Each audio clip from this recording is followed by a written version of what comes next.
Boa tarde, tudo bem? Iniciei a gravação dessa atividade sobre hacking ético. Meu nome é Daniel Stephanie Marcon. Você consegue me ouvir bem? O áudio está bom? Sim. Então, ok. Obrigado pela resposta. Então, essa é uma atividade sobre segurança. Aqui eu vou discutir um pouco sobre hacking ético, apresentando uma introdução prática a testes de invasão. Eu sou professor do curso de Segurança da Informação da Unicinos e eu ministro aulas relacionadas a esse tópico. Quando a gente pensa em segurança, a primeira coisa que nos vem à mente é a questão de uma segurança defensiva. O que eu quero dizer com isso? Ao falar de segurança, nós sempre consideramos, em primeiro lugar, nos defender de ataques de pessoas que buscam, por exemplo, capturar informações confidenciais nossas, invadir os nossos computadores e outras questões associadas. Porém, existe um outro ramo da segurança que muitas vezes acaba não sendo tão discutido, que é o ramo da segurança ofensiva, onde a gente vai atacar também, mas sempre com o intuito de melhorar a nossa segurança. E nessa atividade eu vou apresentar um pouco desse ramo da segurança, sobre a segurança ofensiva. Então aqui eu vou apresentar para vocês esse material, vou fazer uma introdução prática, realizando inclusive um ataque, mas ao longo dessa atividade eu gostaria também que vocês participassem, vocês podem me interromper, podem perguntar, se vocês tiverem dúvidas, alguma coisa relacionada ao que eu estou falando, relacionada à segurança, principalmente à segurança ofensiva, vocês podem perguntar. A ideia aqui dessa atividade é ser uma conversa. Eu vou estar seguindo aqui com o conteúdo, mas a ideia é que eu não fique falando também todo o tempo. A ideia é que vocês interajam comigo, perguntem sobre o que vocês estão vendo, sobre o que eu estou apresentando e sobre segurança em geral. Antes de começar especificamente a falar sobre segurança ofensiva, é necessário realizar um alerta. Que alerta é esse?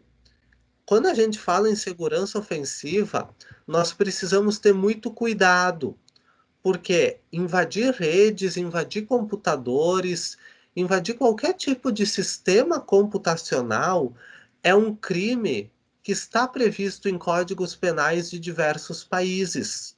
E isso pode acabar, inclusive, resultando em prisão de quem realizou uma tarefa de segurança ofensiva.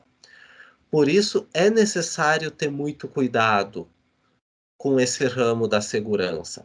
Por isso que essa atividade não tem o intuito de ensinar métodos de invasão de rede que não estejam previamente autorizados pelo cliente. O que eu quero dizer?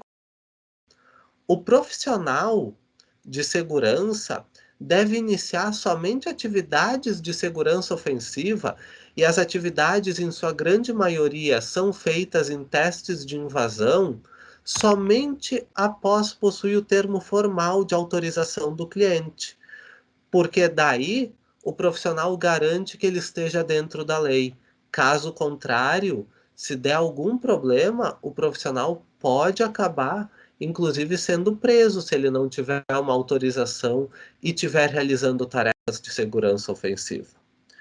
O objetivo dessa atividade é ensinar a verificar a segurança da rede contra a invasão de agentes não autorizados, de atacantes que buscam prejudicar o seu alvo, seja capturando, roubando informações confidenciais, seja invadindo um sistema computacional e após invadindo outros sistemas. Quando a gente fala de segurança ofensiva, inicialmente é preciso falar de testes de invasão, porque essas atividades de segurança ofensiva são realizadas, em sua grande maioria, em um teste de invasão. Então, a gente poderia perguntar: o que são testes de invasão de redes? Por exemplo, vocês já ouviram falar em testes de invasão? Já leram notícias relacionadas a isso?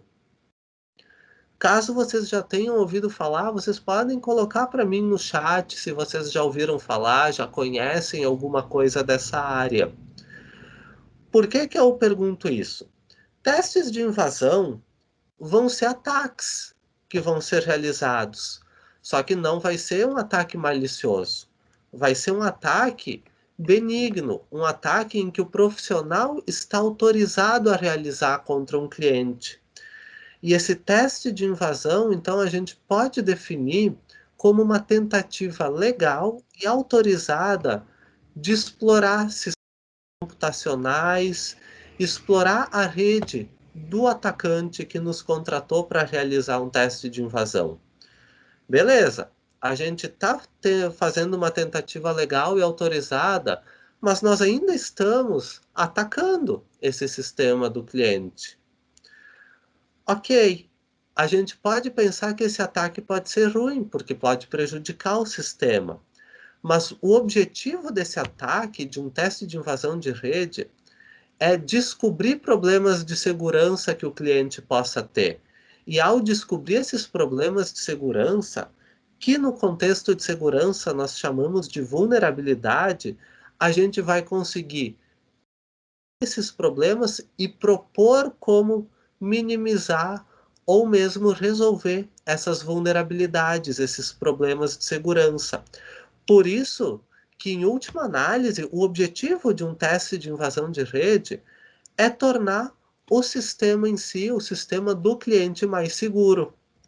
E quando a gente fala em testes de invasão, a gente precisa falar de hacking ético, porque o profissional nessa área precisa sempre ter ética. Se nós pegarmos uma definição literal de ética no dicionário da língua portuguesa, por exemplo, nós vamos ver que ética significa agir com honra, honestidade, justiça, responsabilidade e legalidade. Quando a gente fala em honra, honestidade, justiça, responsabilidade, são conceitos amplamente aceitos e que possuem um significado igual ou similar ao redor do mundo. O problema é quando a gente entra na questão da legalidade. Por quê? Diferentes países possuem diferentes leis para tratar crime cibernético. Então a gente tem que ter muito cuidado para nunca ir contra a lei do país em que a gente está realizando uma atividade de segurança ofensiva. Caso contrário, a gente pode, inclusive, ser preso. Por isso que é necessário, como eu falei anteriormente, ter o termo de autorização do cliente para realizar atividades de segurança ofensiva. A mídia utiliza muitos termos white hats, black hats, grey hats.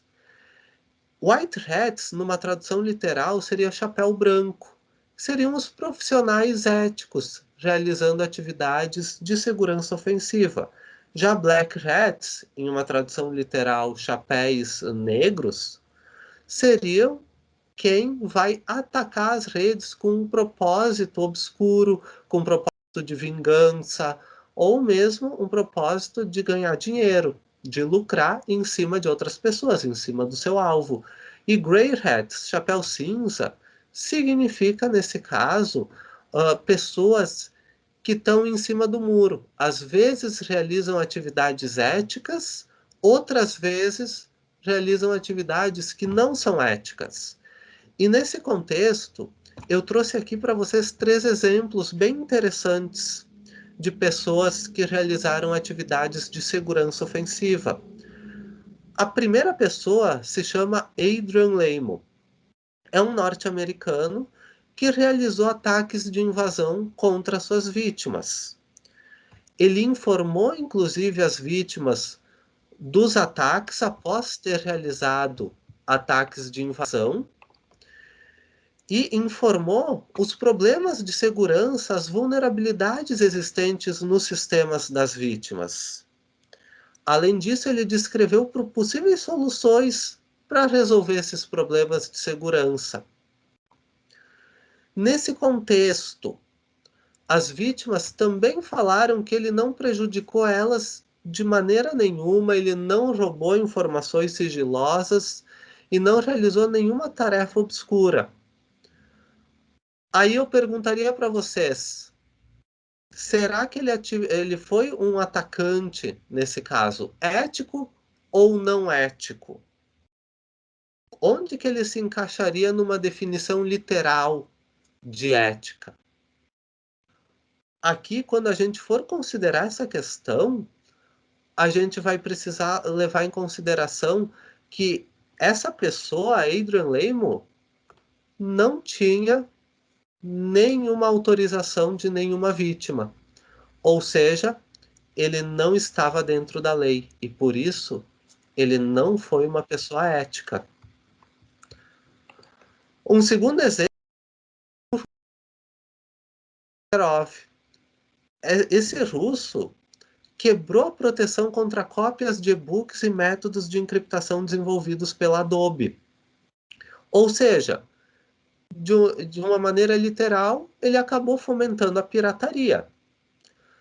Ele realizou todo esse trabalho, foi um trabalho de pesquisa e ele publicou esse trabalho lá na Rússia. Ele estava de acordo com as leis russas, então na Rússia ele foi um atacante ético. Porém, alguns anos mais tarde, ele foi para os Estados Unidos participar de uma conferência, DEFCON, uma das principais conferências na área. E ao chegar nos Estados Unidos, ele foi preso pelo FBI. Porque quando ele realizou essas atividades de quebra de proteção contra cópias de e-books e o método de encriptação da Adobe, ele foi contra uma das leis dos Estados Unidos. Ou seja, nos Estados Unidos ele estava sendo um atacante malicioso, um black hat, e ele foi preso. Após ele chegou a acordos com a justiça e conseguiu ser liberado em troca do testemunho dele. E um terceiro caso interessante é o caso de John Johansen, um norueguês que fez engenharia reversa do sistema de codificação do conteúdo de DVDs. Se a gente pensar literalmente, também para fomentar a pirataria. Ele estava na Noruega, ele foi inclusive julgado pela atividade que ele desempenhou e o tribunal deliberou que ele não era culpado, que ele não infringiu nenhuma lei. John Johansen é um típico caso de grey hats, de pessoas que estão dentro da lei, mas podem dar uma pisada fora da lei também. No geral, a gente tem algumas diferenças entre um atacante ético e um malicioso. Motivação, intenção do atacante. Qual é a motivação e a intenção dele? Ele busca vingança, ele busca ganhar dinheiro, aí ele seria um atacante malicioso. Caso a motivação seja ajudar um cliente, por exemplo, aí ele é ético. Além disso, uma outra questão muito importante, a autorização. Autorização ou não para segurança ofensiva. Desempenha esse tipo de atividade em um teste de invasão, por exemplo, a gente acaba vendo que muitos dos ataques a grandes empresas não precisam explorar vulnerabilidades novas, problemas de segurança novos, os chamados Zero Day. Por quê? As empresas possuem muitas vezes softwares desatualizados ou mesmo mal configurados. Um banco de dados mal configurado, por exemplo, um serviço web que não valida uma entrada para esse banco de dados pode possibilitar uma injeção de código SQL. É uma possibilidade. Outra possibilidade são ataques de engenharia social, em que os atacantes exploram as pessoas que trabalham para uma empresa para conseguir informações sigilosas. E as pessoas, por padrão, elas têm um desejo de ajudar os outros. Só que, muitas vezes, elas acabam sendo enganadas por atacantes maliciosos. E acabam revelando informações sigilosas, informações confidenciais que não deveriam ser reveladas. Isso é muito problemático. E serviços conectados à internet com senhas fracas também. Muitos usuários acabam utilizando senhas simples, senhas que os atacantes têm facilidade em adivinhar. Por isso que a gente precisa ter muito cuidado com as senhas que a gente utiliza. O que é indicado fazer? Sempre ter na senha letras maiúsculas, minúsculas, números, caracteres especiais, como exclamação, interrogação, cifrão, entre outros. E, além disso, tentar não basear nossas senhas em palavras conhecidas, palavras de dicionários conhecidas. Se vocês lembrarem, talvez vocês tenham visto ao longo desse ano, na metade do ano mais especificamente, que a gente teve diversas contas da rede social Twitter que foram comprometidas e contas de pessoas famosas que têm milhões de seguidores. E os atacantes postaram para as pessoas depositarem uma determinada quantia em dinheiro, em Bitcoin, e que eles iam devolver em dobro, em virtude do contexto socioeconômico da pandemia. Só que, obviamente, isso era um ataque. Então, os atacantes acabaram lucrando bastante com esse ataque. E esses problemas de segurança, que muitas vezes são simples, poderiam ser remediados. Por exemplo, um teste de invasão. Num teste, essas vulnerabilidades são descobertas e o profissional recomenda como eliminar elas. Ao falar de testes de invasão, antes de eu mostrar a atividade prática que eu vou fazer aqui com vocês, eu gostaria de descrever um pouquinho as etapas desse teste de invasão. A gente sempre começa um teste de invasão com o pré-teste. Por que o pré-teste? A gente precisa definir os parâmetros do teste de invasão para evitar problemas de comunicação. Por exemplo, é necessário ter uma conversa com o cliente. É o primeiro teste do cliente? Se sim, qual é o motivo do cliente estar querendo um teste de invasão? Há dispositivos frágeis na rede que precisam ser cuidados durante o teste? A gente pode perguntar também sobre questões de negócio do cliente. E é necessário definir o escopo do teste. É na rede cabeada do cliente? É na rede sem fio? É talvez em algum serviço web do cliente? Qual é o prazo que a gente tem para fazer o teste? A janela de tempo. Será que a gente pode realizar o teste, o ataque, em qualquer horário ou o cliente tem alguma preferência? Geralmente os clientes vão ter preferências por horários que não sejam comerciais. Quando a gente encontrar no teste uma questão urgente, uma questão especial, quem que a gente pode contactar 24 horas por dia? Aí depois, autorização formal. É necessário ter uma autorização formal, discutir o pagamento, verificar também o termo de confidencialidade que a gente precisa assinar para não divulgar informações, definir parâmetros do teste de invasão. A gente vai conhecer alguma coisa sobre o cliente, sobre a infraestrutura do cliente, ou a gente precisa descobrir tudo? Tudo isso a gente acaba fazendo na etapa de pré-teste. Depois, coleta de informações. A gente adquire informações publicamente disponíveis inicialmente. Essas informações podem ser adquiridas através de pesquisas no Google. O Google tem diversos parâmetros avançados de pesquisa que podem ser utilizados. Vocês podem olhar, inclusive, o termo informal para esses parâmetros. Esses comandos de pesquisa do Google é Google Hacking. São diretivas de pesquisa do Google que a gente pode utilizar para direcionar a nossa pesquisa. Vocês podem, inclusive, pesquisar no Google sobre isso e vocês vão achar bastante informações. A gente pode coletar informações também sobre empregados, infraestrutura da empresa, produtos, o negócio da empresa.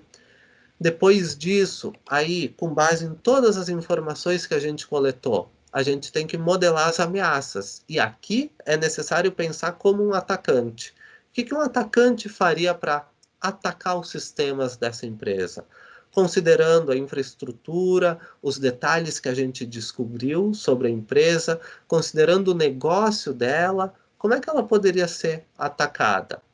Sempre utilizando as informações adquiridas na etapa anterior, na etapa de coleta de informações. Então, na modelagem de ameaças, a gente desenvolve planos de ataque. Como é que a gente atacaria? Depois da modelagem de ameaças, tem a etapa de descoberta e análise de vulnerabilidades.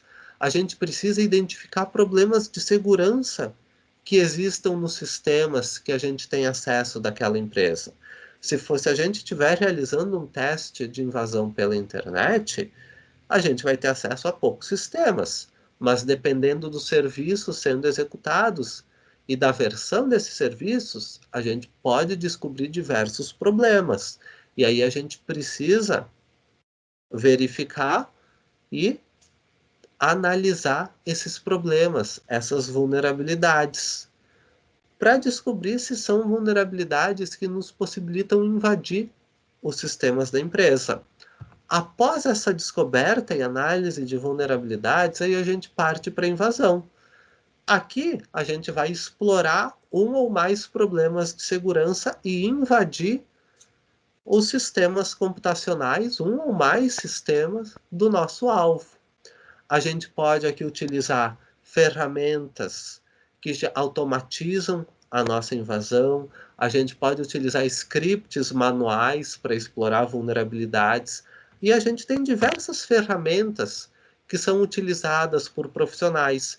Inclusive, os profissionais geralmente utilizam a distribuição Kali Linux, que é uma distribuição voltada para esse fim e que eu vou apresentar aqui para vocês depois o ataque prático utilizando o Kali Linux. Após a invasão, nós estamos dentro do sistema invadido, dentro do sistema do nosso alvo. Aí a gente passa para a etapa de pós-exploração. E essa etapa é muito importante, porque muita gente invade e não sabe o que fazer depois. O que uma invasão realmente significa? Será que ela é importante ou não é? A invasão por si só acaba não sendo tão importante. Mas o que é importante é o que a gente descobre depois de invadir o sistema. A gente pode descobrir dados confidenciais, a gente pode precisar, talvez, explorar outros problemas de segurança para escalar os privilégios, conseguir privilégios de administrador, por exemplo, para acessar outros arquivos. E tudo isso é feito na etapa de pós-exploração. Depois da pós-exploração, aí a gente tem o relatório, em que a gente precisa escrever tudo que a gente realizou no nosso teste de invasão. A gente deve garantir a confidencialidade, a integridade desse relatório, e geralmente ele é dividido em duas partes: o sumário executivo e o relatório técnico. Sumário executivo, ele descreve brevemente o teste de invasão para pessoas que não são da área técnica, da área de TI da empresa. Então, é uma visão de alto nível das descobertas realizadas durante o teste de invasão. A gente vai resumir as principais questões identificadas, possíveis contramedidas, vamos dar uma visão geral em alto nível das tarefas necessárias para corrigir os problemas encontrados. Podemos estabelecer metas de curto e de longo prazo para o nosso cliente melhorar a sua postura de segurança.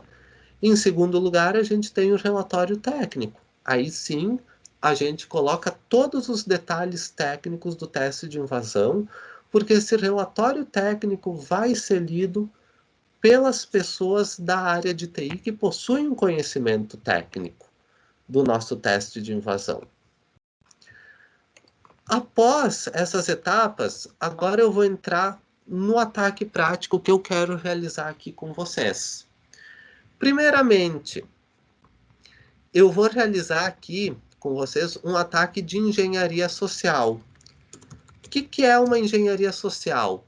Basicamente, a engenharia social é um método no qual o atacante se aproveita da ingenuidade ou da confiança das pessoas, porque ele busca obter informações que podem ser utilizadas para conseguir um acesso não autorizado em algum sistema, em algum computador. Vamos supor, um ataque de engenharia social em si poderia ser o atacante colocar algum código malicioso em um pendrive e deixar um pendrive num estacionamento. A pessoa que pegar esse pendrive vai ser curiosa, muito provavelmente vai ter curiosidade, e vai colocar o pendrive no seu computador para ver o que tem lá dentro, sendo que lá dentro tem um código malicioso do atacante. É um exemplo de engenharia social. Nessa atividade em específico, o exemplo que eu vou dar para vocês é para capturar as credenciais, o login e senha de usuários. Eu vou, na verdade, configurar um site falso, idêntico ao verdadeiro, mas falso, para capturar as informações dos usuários.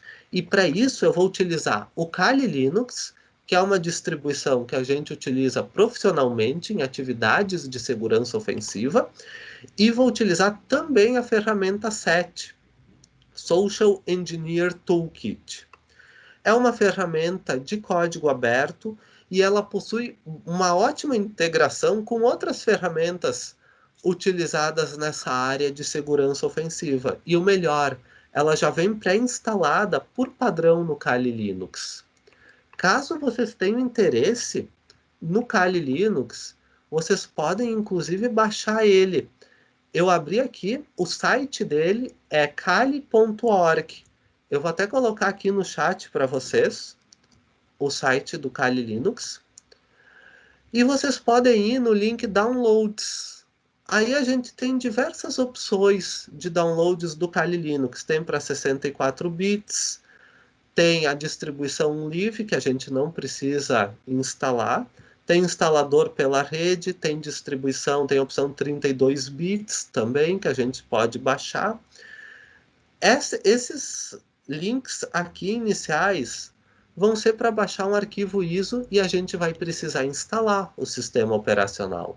Caso vocês, por exemplo, prefiram executar uma máquina virtual para testar o Kali Linux, realizar algumas atividades de segurança em um ambiente virtual, em um ambiente fictício, por exemplo, vocês podem baixar direto no site da Offensive Security as máquinas virtuais já pré-configuradas.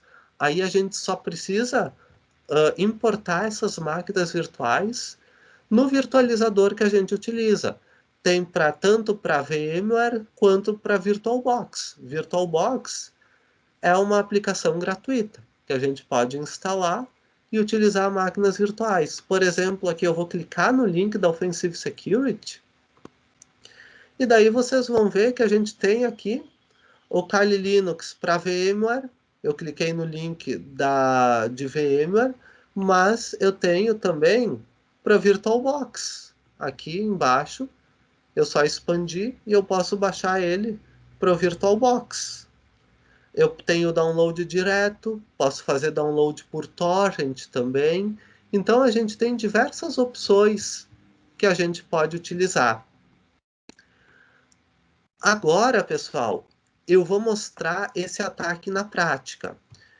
Eu estou colocando aqui nos slides todos os passos que eu estou realizando para esse ataque. Inclusive, eu vou colocar o link dos slides para vocês aqui no chat, caso vocês tenham interesse em fazer esse ataque em casa, depois da atividade. Vocês podem baixar os slides que vão ter todas as instruções para realizar esse ataque. Agora eu vou fazer todas as instruções que estão nos slides, mas eu vou fazer aqui na prática com vocês. Então, inicialmente, a gente abre o VirtualBox. Eu vou mostrar aqui nessa atividade gerenciamento de acordo com o VirtualBox para a gente utilizar máquinas virtuais. A gente vai fazer toda a atividade em um ambiente virtualizado. Então, primeiramente, no VirtualBox, a gente precisa ir em Arquivos, Preferências. À esquerda, a gente tem Rede, e é necessário criar uma rede NAT. Então, a gente vai clicar nesse botão aqui de mais à direita, e vai ser criada uma rede NAT, que vai estar o nome padrão NAT Network. Aí eu dou OK. Depois disso, eu vou em Arquivo, Importar Appliance. Eu preciso importar o Kali Linux, que eu baixei do site do Kali. Se vocês baixarem da Offensive Security, vocês vão importar aqui direto a máquina virtual. Caso vocês não baixem da Offensive Security, vocês vão ter que instalar o sistema operacional do Kali Linux. Eu poderia, por exemplo, aqui, importar a minha máquina do Kali Linux. Eu tenho diversas imagens aqui, sendo que uma delas é o meu Kali Linux. Eu não vou importar agora ele, porque eu já estou com ele importado. Mas aqui seria só eu abrir e dar um Next, Finish, para importar o Kali Linux. Depois, importei aqui o Kali Linux. Com o botão direito do mouse, eu preciso clicar nele e ir em Configurações, em Rede, e no adaptador 1 que a gente tem aqui, eu tenho que selecionar Rede NAT, vejam que no meu caso já está selecionado aqui, e o nome, aquele que eu criei anteriormente, NAT Network. Eu clico em avançado aqui para expandir, e eu preciso garantir que o campo cabo conectado esteja checado. Para mim, está na rede. Beleza, depois disso eu posso iniciar o meu Kali Linux. Como é que eu inicio? Estou com ele selecionado aqui e vou ter o botão de iniciar. No meu caso ele já está iniciado, mas eu clicaria aqui no botão iniciar. Eu estou com o Kali Linux iniciado, vou colocar o Kali aqui para vocês. Pessoal, se vocês forem tendo qualquer dúvida, qualquer questão, é só ir me perguntando, ok? A ideia é que aqui seja uma conversa. Eu não preciso ficar falando todo o tempo, eu quero que vocês interajam também. Aqui no Kali Linux, eu já estou com ele logado, tá?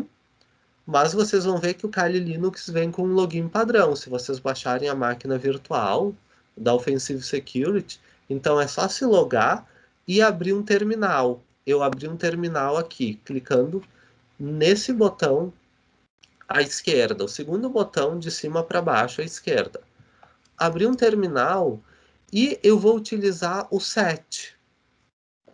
Como eu falei para vocês nos slides, Social Engineering Toolkit. O ponto é que antes de usar o SET, eu preciso editar um arquivo de configuração dele. Então, eu vou em Gedit, vou abrir com o Gedit, /etc, se toolkit, /set.config. Nesse arquivo, a gente precisa fazer uma busca. Eu digitei aqui Ctrl F para abrir a busca. E eu preciso buscar pela palavra, porque eu vou alterar dois parâmetros que vêm configurados nesse arquivo por padrão. Os dois parâmetros que eu vou alterar são esses aqui que eu selecionei. Harvester Redirect está igual a off, a gente tem que colocar on, e Harvester URL, porque eu vou clonar um site. Depois do usuário digitar o que eu quero, eu redireciono ele para o site verdadeiro. Eu comentei essas duas linhas, adicionando o caractere de hashtag aqui no início da linha, e escrevi elas de novo. Harvester Redirect igual a on. Vejam que antes estava off, agora eu coloquei para on. E Harvester URL igual a URL do site que eu estou clonando. Que eu estou criando um site falso. Nesse caso, eu estou fazendo do Google, então www.google.com. Realizei isso, beleza, posso clicar aqui em cima em salvar e posso fechar o meu Gedit. Voltei para a linha de comando. Agora, eu vou iniciar de fato o SET, Social Engineering Toolkit. Para iniciar ele, o comando é SE Toolkit. E com esse comando, vocês vão ver que o SET ele é todo orientado a menus. Então, a nossa interação com ele é bem fácil, bem tranquila. Digitei SE Toolkit, ele me abriu aqui algumas informações e um menu. Vocês vão ver que eu tenho diversas opções aqui. A primeira opção é ataque de engenharia social, Social Engineering Tool Attacks. E é exatamente essa opção que eu quero. Vou digitar a opção 1. Aí ele me abre um submenu. Que tipo de ataque de engenharia social eu quero? Eu tenho diversos tipos. Eu tenho para gerar phishing, que são e-mails maliciosos. Eu tenho para realizar ataques em sites da web, para gerar ataques através de pendrives, desenvolvendo código malicioso. Infectious Media Generator é um gerador de mídia que vai infectar o computador do alvo, da vítima. E tem outros tipos de ataques para rede sem fio, baseado em Arduino, em QR Code, SMS, tem diversos tipos. O que eu quero aqui é a opção 2, porque eu vou atacar um site da web, eu vou clonar um site da web. Então é um vetor de ataque de sites da web. Aí ele me abre novamente um submenu. Eu quero capturar as credenciais, login e senha dos usuários. O que eu vou fazer então agora? Eu vou na opção 3, Credential Harvester Attack Method. Aí ele me abre novamente um submenu. Tem Web Template, Site Cloner, Custom Import. Ele já vem com alguns templates. Um desses templates é o template que a gente vai usar do site do Google.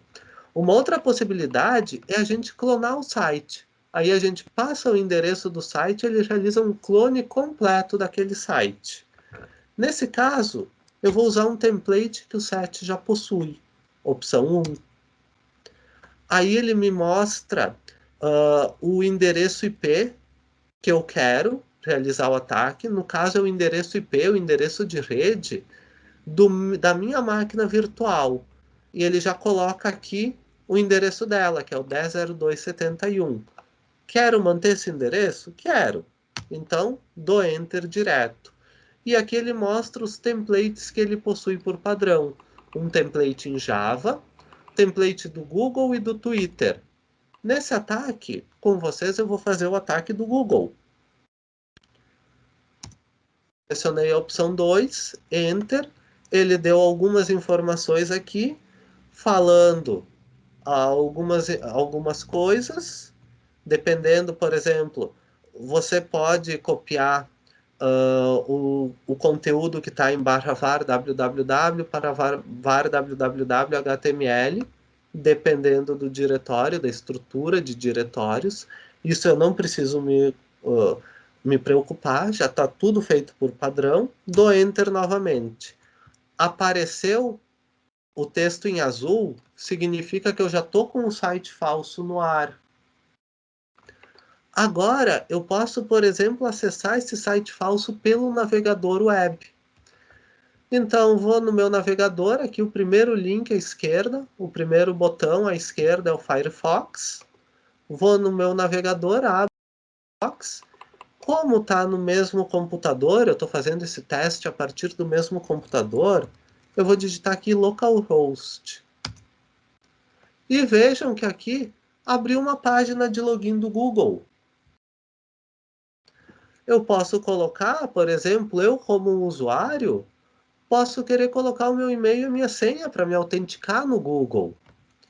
Então, vou colocar meu e-mail, meu nome de usuário do Google, Daniel, e vou colocar uma senha. Por exemplo, hacking ético. E vou clicar em Sign In para me autenticar. Vejam que aqui para o usuário não teve nenhuma mensagem, o usuário pode achar que ele de fato se autenticou no site do Google. Agora, eu como atacante, se eu voltar para a linha de comando, vocês vão ver que apareceram informações aqui na linha de comando que alguém acessou o meu site e vão aparecer as informações cliente, que é a pessoa que o usuário digitou lá. Então vejam aqui que eu digitei no lugar do e-mail Daniel e na senha hacking ético. Apareceu para mim isso. E a gente pode, por exemplo, realizar esse tipo de ataque de engenharia social contra usuários. A gente simplesmente configura um site falso que seja idêntico ao site verdadeiro e pode acabar enganando os usuários e conseguindo o usuário e senha deles, do serviço que a gente configurou, e a gente pode acabar se autenticando, descobrindo esse usuário e essa senha. Vejam aqui, pessoal, que vale o que eu falei no início da atividade. A gente só pode realizar esse tipo de tarefa caso a gente tenha uma permissão por escrito do nosso cliente. Caso contrário, a gente não pode realizar essa tarefa porque é contra a lei.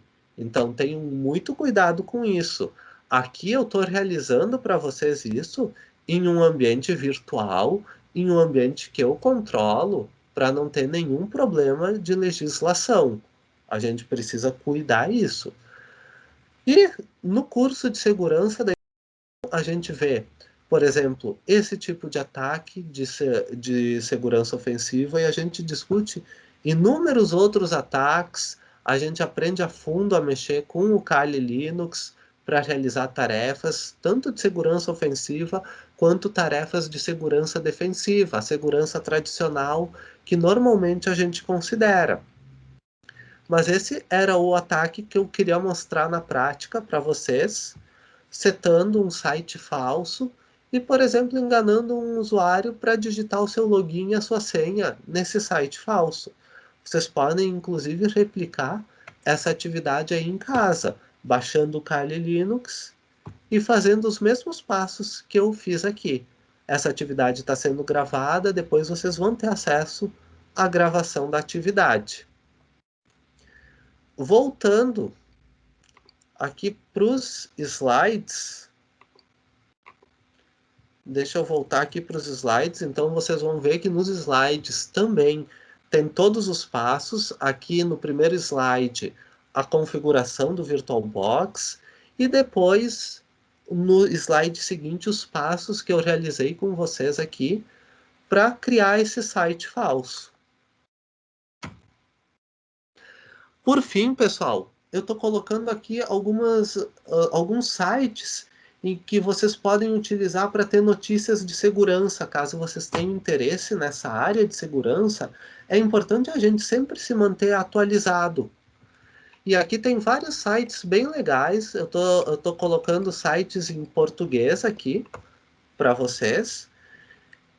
Por exemplo, Cryptoid, SegInfo, tem site sobre notícias, Security Information News, Security Report, são todos em português que vocês podem utilizar para ler notícias de segurança.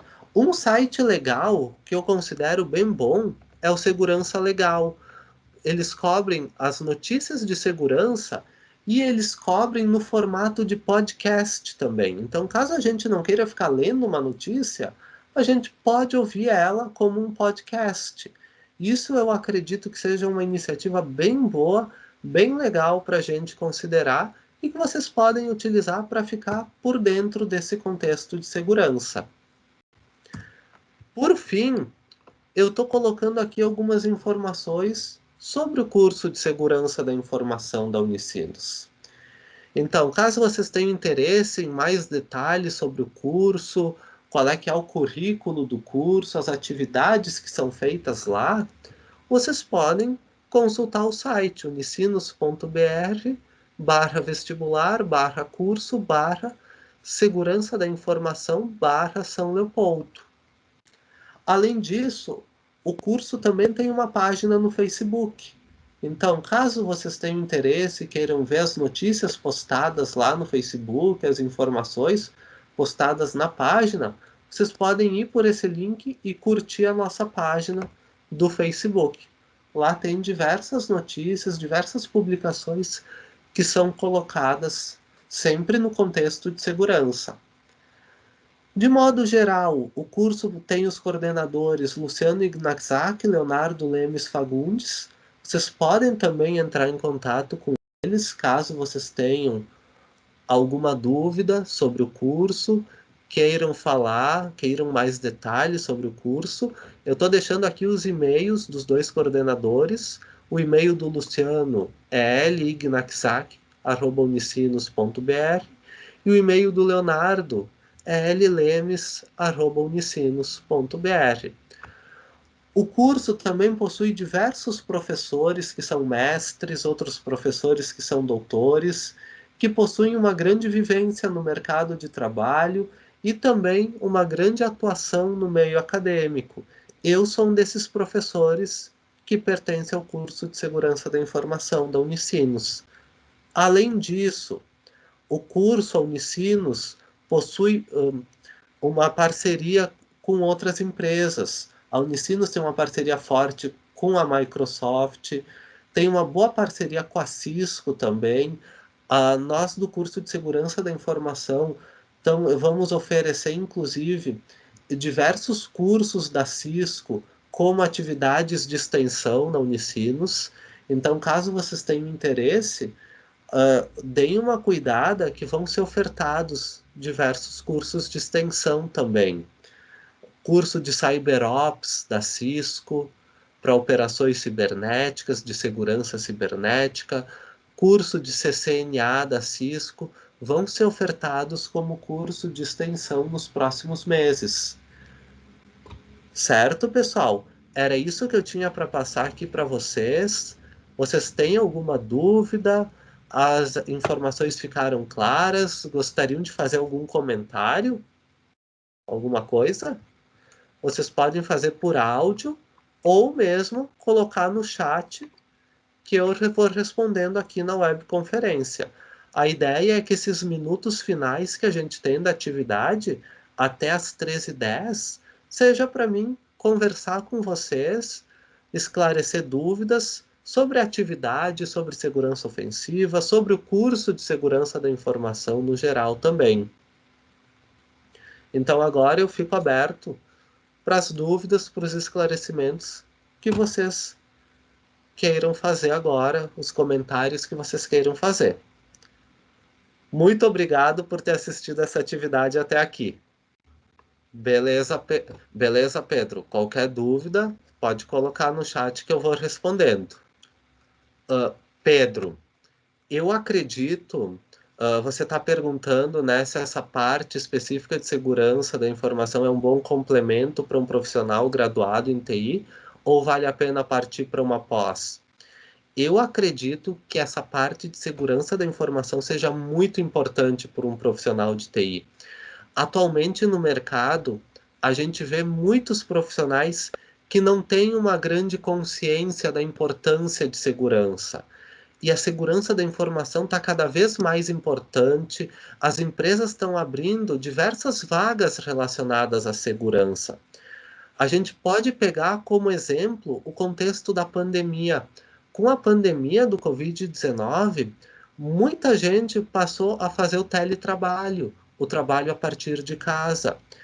E para fazer o trabalho a partir de casa é necessário utilizar a internet e mais dados confidenciais vão sendo trafegados pela internet, em virtude desse trabalho remoto. E a segurança fica mais importante.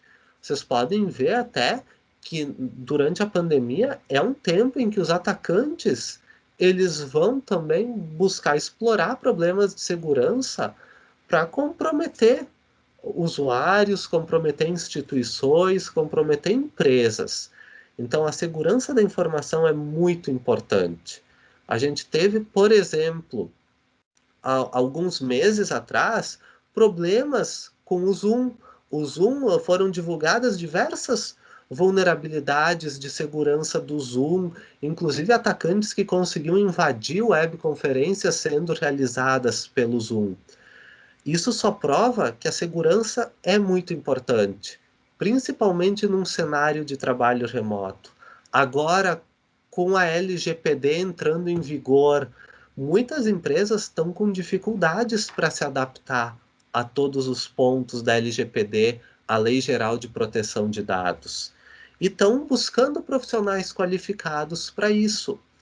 Estão sendo abertas inúmeras vagas relacionadas à segurança, tanto na parte mais técnica de segurança, onde o profissional vai ter que realizar atividades, por exemplo, de configurações, implementação de mecanismos de segurança, quanto atividades mais relacionadas à gestão também, para gerir, administrar estratégias, políticas, planos, controles e medidas de segurança da informação.